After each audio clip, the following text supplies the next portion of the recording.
There is no cure for kidney disease. There are different treatments, and dialysis is one of them, but there's several forms of dialysis. Can you elaborate? Can you tell us a little bit more? Yeah, so there's peritoneal dialysis. So that one is done at home. That's why people tend to like that one.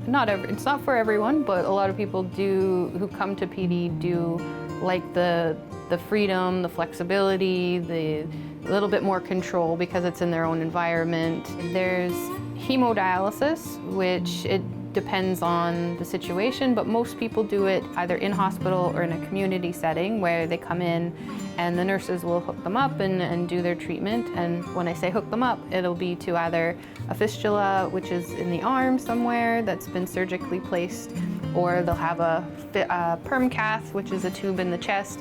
And ultimately what happens is they're connected to a machine. A small part of their blood is brought out of their body through a filter, cleaned and put back. And it continuously does that for usually around 4 hours at a time, typically 3 times a week, depending on the scenario. There's another way of doing hemodialysis that some people choose to do, which is home hemodialysis.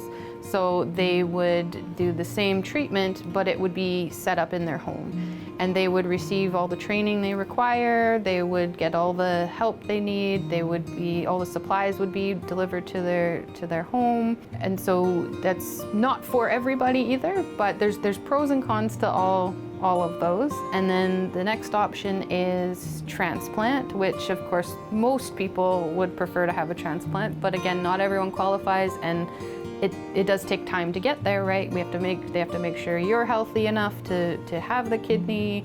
They have to find a donor. So that is definitely a treatment that most people are aiming towards if they qualify.